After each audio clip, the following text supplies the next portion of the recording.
First of all, thanks to the organisers for inviting me to speak to you today. My name is Mariq, and I'm the Principal Nuclear Medicine Physicist for the London Clinic. I was kindly given a promotion to doctor, but I'm not a doctor. I'm a physicist, a lowly physicist, if you will. I'm here today. I want to talk to you about some radiation facts and trying to understand radiation and its role in healthcare. There's a few aims of the session.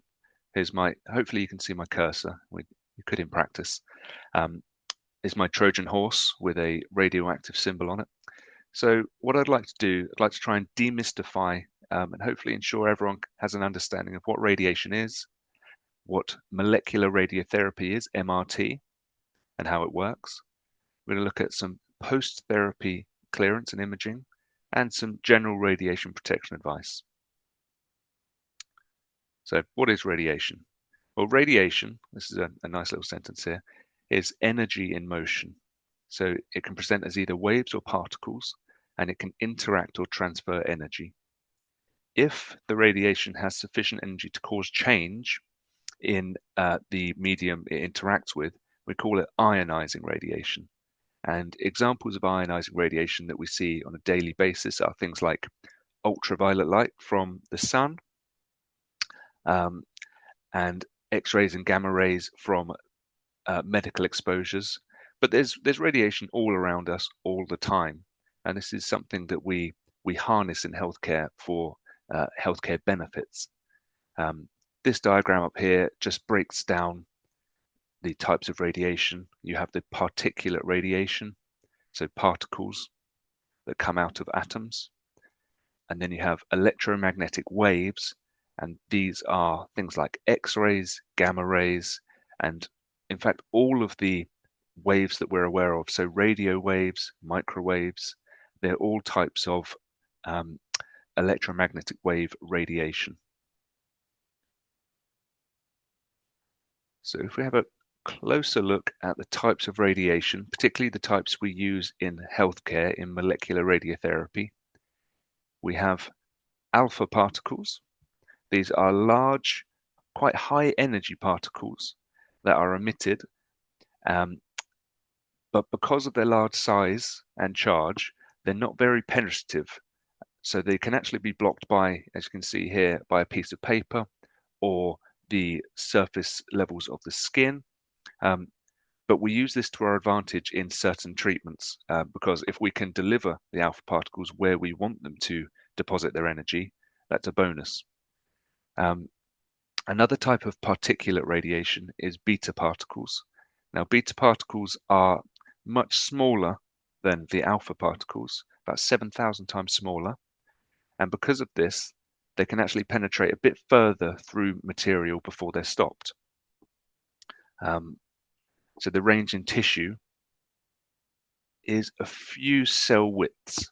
So again, if we can get these beta particles where we want them, we can let them deposit their energy into those cells, and they won't affect the surrounding healthy tissue. So this is the targeting component. And then finally, this is a photon emission called gamma photons. They're indistinguishable essentially from X-rays, and we know that X-rays are able to penetrate materials, and essentially they won't be stopped until they bump into something and are slowed down. Now, because we are talking about lutetium PRRT therapy today, I thought I'd put up the physical properties of lutetium-177. Now, this is the atom that is used in the therapy. It has a physical half-life of 6.7 days. So if I have a pot with 100%, if I come back in 6.7 days, I can assure you that there will be 50 left, or 50% left. Okay, and the main emissions from lutetium are a beta particle. This is what we use for the therapy. And there's also a small 11% component of gamma emissions. So you get both a therapeutic beta, which is the heavy hitter. This is the one that does the therapy for us. And a gamma, which, as we'll see in a few slides, we can use to image to see where the lutetium PRRT has gone. Okay, so what is MRT. MRT is molecular radiotherapy. As the name suggests, molecular radiotherapy is a type of targeted radiation therapy that uses radioactive pharmaceuticals or radiopharmaceuticals to treat benign and malignant tumor cells. It is different to external beam radiotherapy, as this diagram on the right shows, whereas instead of firing the radiation externally inside the body, generally targeting specific tumors, we introduce the radiopharmaceutical into the body and let the body do the hard work of delivering it where it needs to go. And in this case, we're able to target all of the potential tumors, not just the major ones or the main problem causing ones. We can target all of them.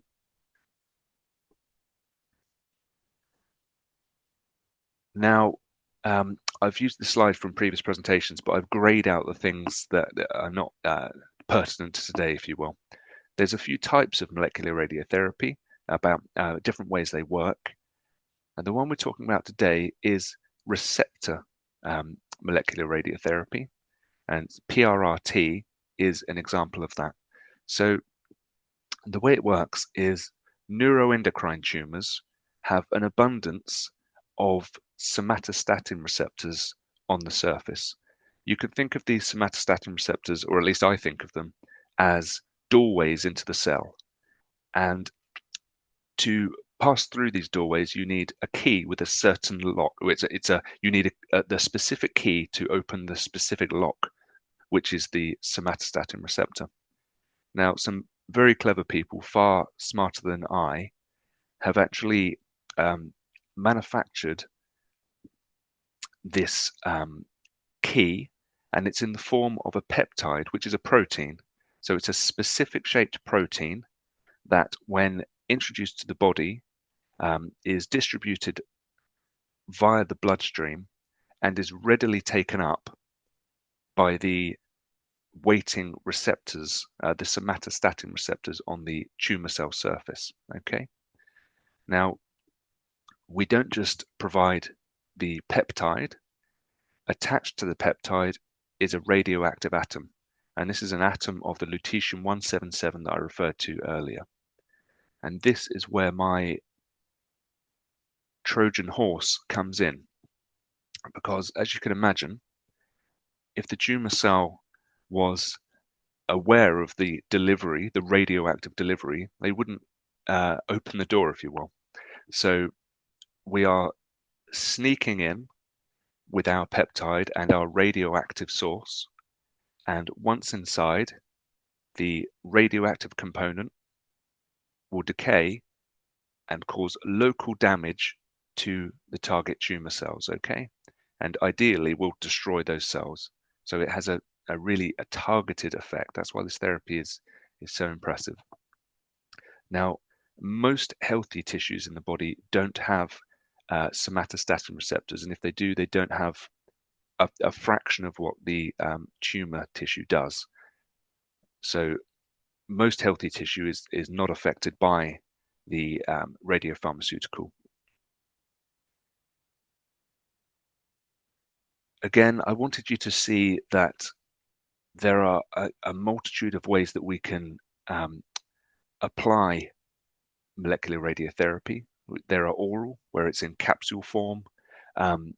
There's implantation, which is a surgical procedure. There's topical, where you may paint on. These are all for different clinical indications.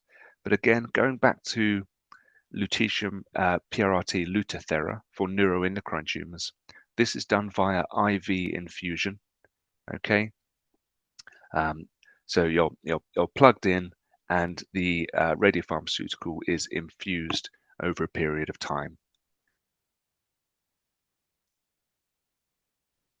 So I've put this slide in. It's a lot of words here, but I'll break it down simply. I'm asked sometimes why. Just everyone is different, of course. Everyone has different clinical indications, as in different levels of disease, etc. Why does everyone get the same treatment? And this is basically a licensing authorization thing. When this treatment regime is set up, they have to use the evidence that's obtained from the clinical trials.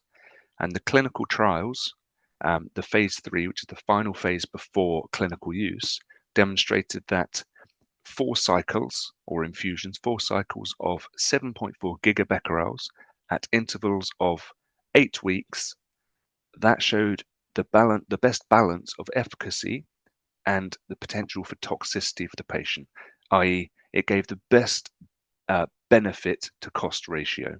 Okay. And the number 7.4, this is just a little aside, if you will. 7.4 is not random. It comes from earlier dose escalation trials where they try different levels of the activity. And because they were done in America, they used old school American units, which is the Curie, because the Americans are totally reluctant to use international modern units. But that's another pet peeve of mine. Okay. And here is a summary table. I think I wanted to highlight the reason I've kept in all the other molecular radiotherapy options is that I just want to show that it's actually quite a large field. It may feel very niche when you are experiencing or undergoing or have undergone or will undergo just a specific type of molecular radiotherapy, such as PRRT, Lutathera for NETs. But actually, there's a wide spectrum for a wide selection of clinical indications. We use a number of different radioisotopes. We could administer them in different ways. They have a different radiation emission. And you can see in the final column, each will come with its own fixed treatment regime. Okay. Now, this is administration is actually only the start of everything, particularly when it comes to radiation protection.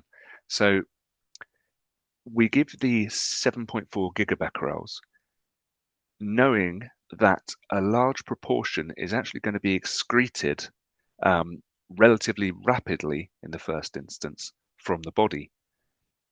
So this plot here shows the typical excretion curve or a clearance curve for lutetium-177 PRRT. And on the next slide, in fact, I'll blow this up and we'll have a better look. But you can see that 60 to 70% of the activity or the radiation that we administer is actually going to be excreted via the urine. Some of the drug or the radiopharmaceutical is metabolized in the liver. And because of this, it's excreted in the feces via the bowels. A small amount is a trace amount is observed in the saliva and sweat, and there's also potential for it to be found and excreted in breast milk. So breastfeeding is a contraindication for therapy, as is pregnancy.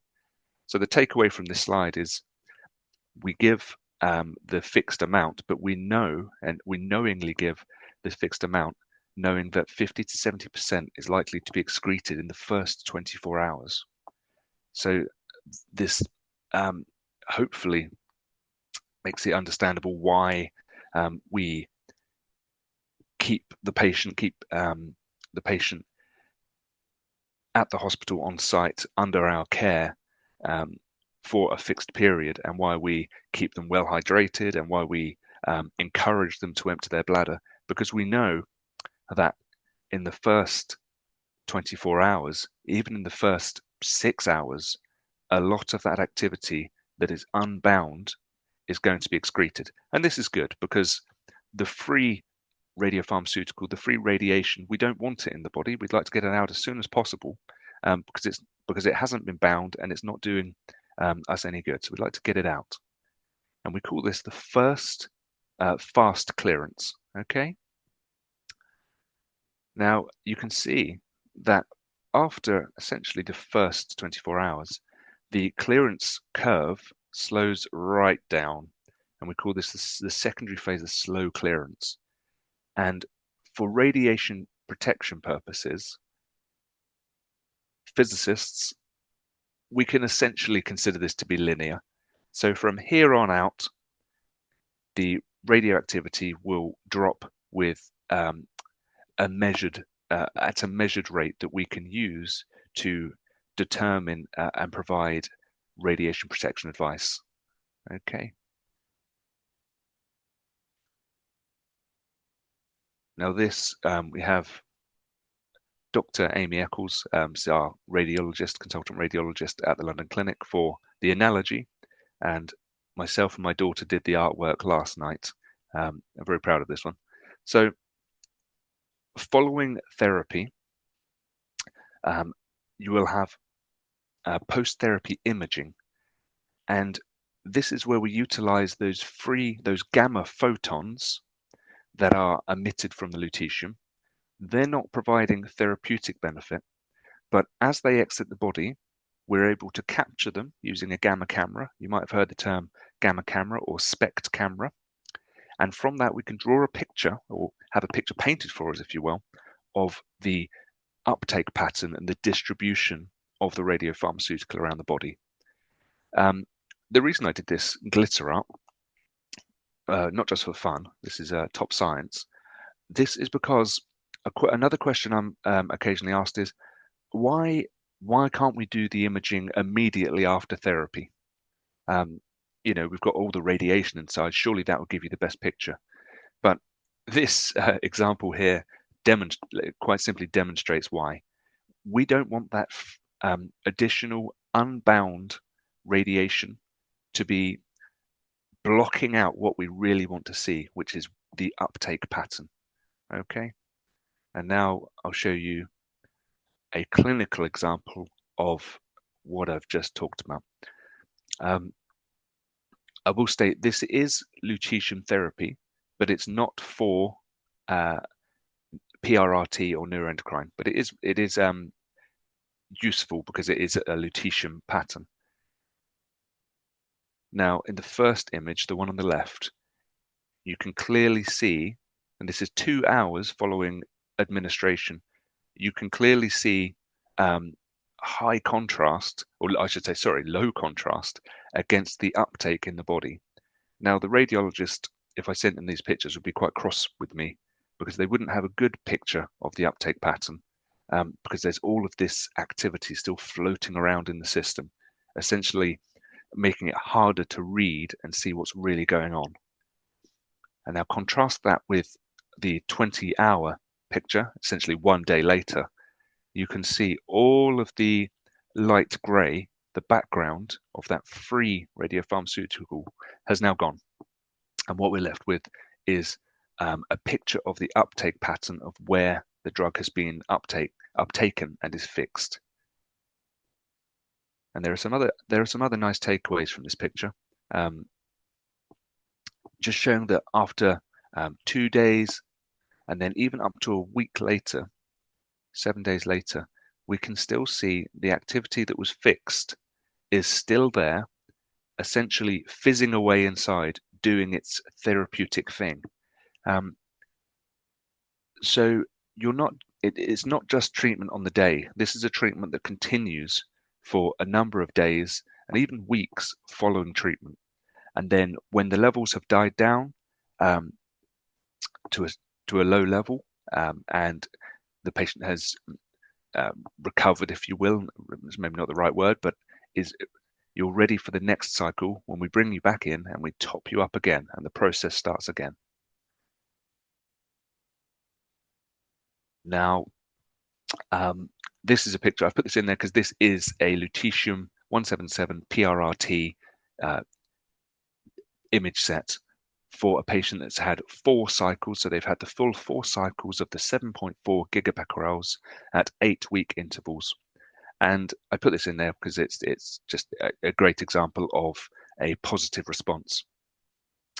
You can see in the leftmost image quite a lot of uptake in the liver.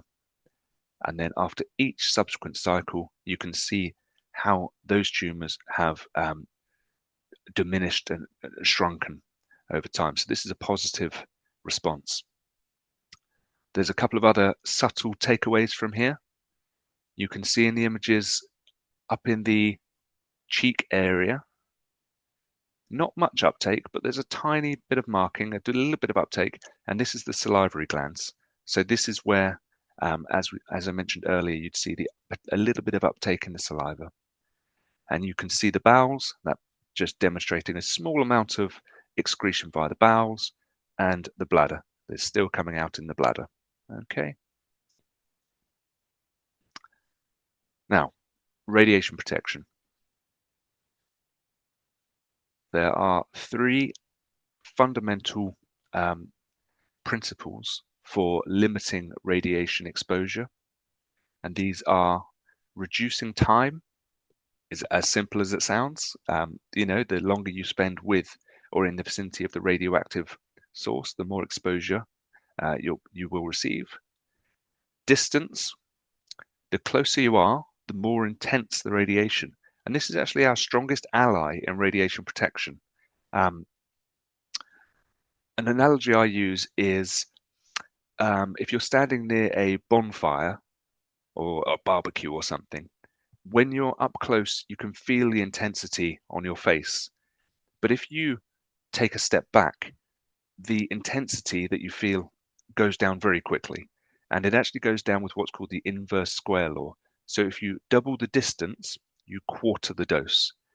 And this is really useful in providing radiation protection advice, because if you are having conversation with someone after you've had treatment or after they've had treatment, just bear in mind that if you can have the conversation from 2 meters, not 1 meter, or even better, 5 meters, not 1 meter, you can still have a perfectly normal conversation. But the amount of radiation exposure that you're being exposed to is reduced significantly.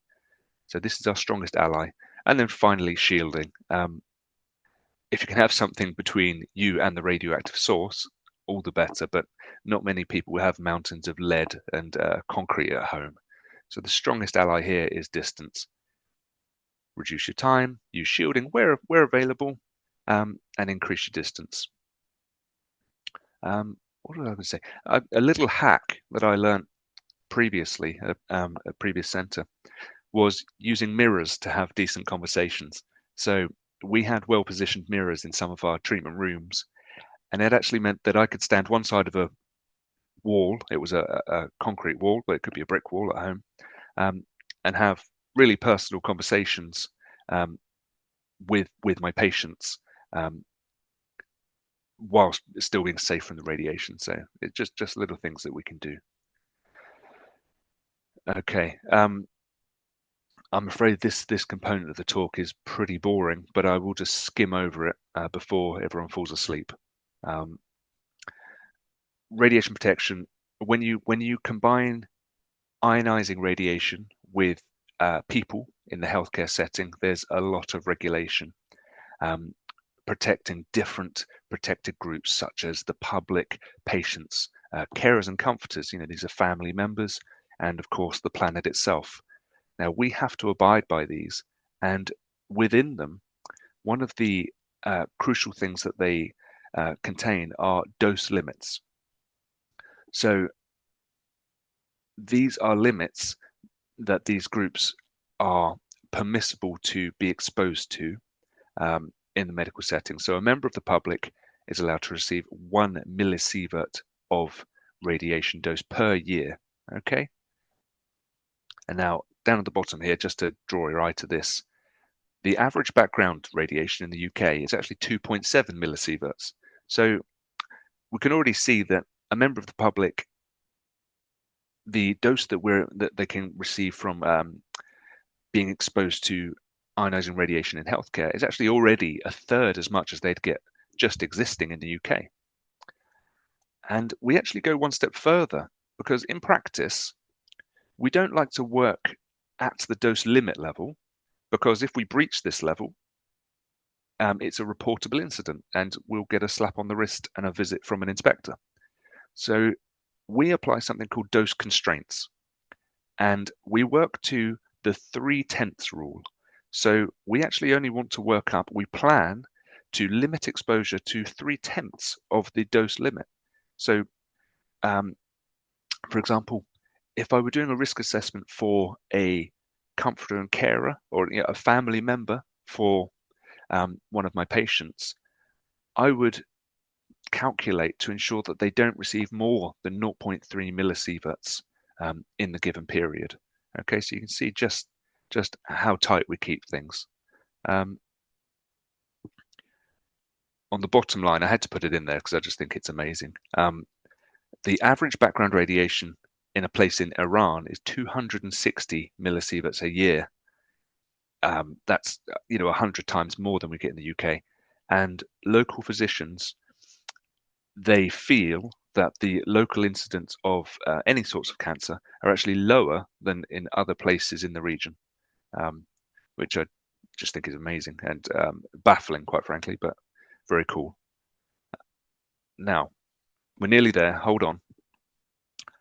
So when I'm working out my radiation protection advice, what am I doing? I'm essentially answering the question, how long would it take at a distance X and a dose rate Y for a person to receive the radiation dose Z? And I've got a lovely spreadsheet that does all the calculations for me. I can flex these values based on a personal risk assessment with the patient to tell me how they work, where they live, how they're going to travel, how many children they have, things like that. And from that, I can produce specific radiation advice. And this is an example of kind of advice that I provide for our lutetium-177 PRRT patients who have had Lutathera. So just to whiz through this, the first couple of days, drink plenty and empty the bladder frequently. And now we know why, because hopefully I've explained that in the first day, we can stretch that to 2 days, a lot of the activity is going to come out.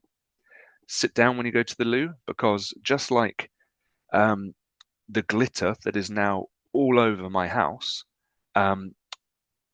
it's quite easy for contamination to occur when going to the toilet. So we ask everyone to sit down, use good hand hygiene and flush twice. And then you have the close prolonged contact with adults and children. It's slightly longer for children because we reduce the amount of exposure they're not eligible to get, but we minimize the exposure for young people and pregnant women.